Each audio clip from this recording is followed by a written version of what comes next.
Hello, today I'm going to show you how to manage fullness. Because bodies are three-dimensional and have curves, it's important to know how to create clothing that can fit those curves. There are three main techniques used to manage fullness.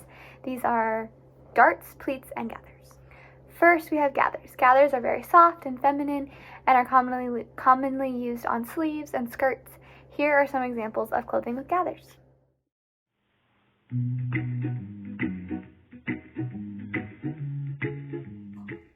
Alright, so to make gathers, first of all, you have to change your stitch length to 4 because you want nice big stitches.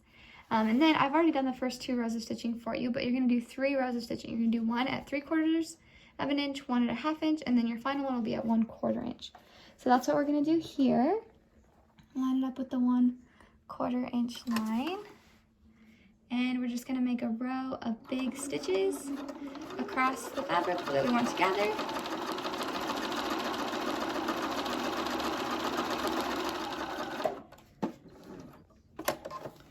And you're going to pull it out and you're going to leave your threads long.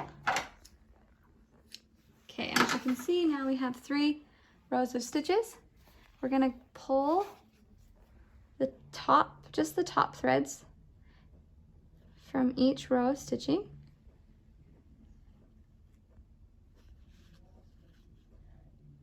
So just the ones coming out of the top.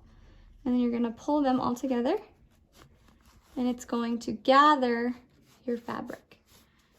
You can see that pretty gather. And you can keep going, keep pulling until you get it as much gathered as you want. And there you go. There's your gathers.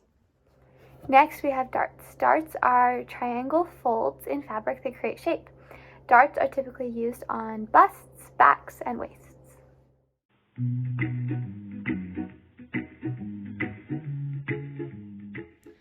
All right, to make a dart, you first will mark your fabric with this sort of triangle shape.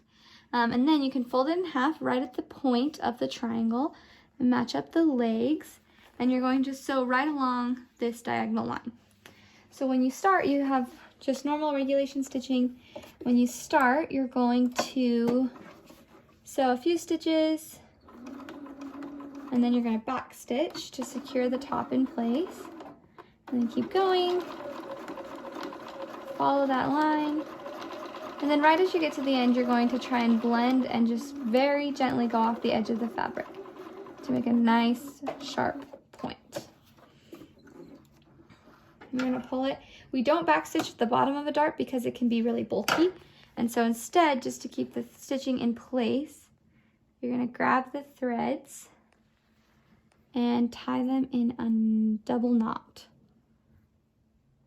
because that is less bulky, but we'll keep them there.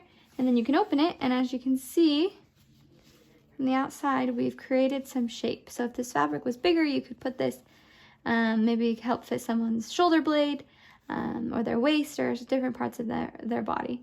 And there you have it. There's a dart. The last method is pleats. Pleats are a distinctive fold in the fabric, and they're common in skirts and the back of men's dress shirts.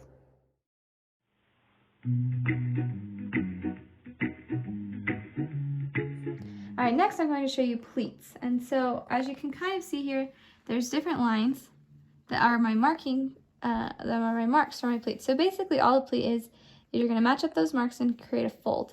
And then you're going to stitch over the fold so it stays permanently. So just as we go along, you can do this, you can pin it before or you can just fold as you go. I'm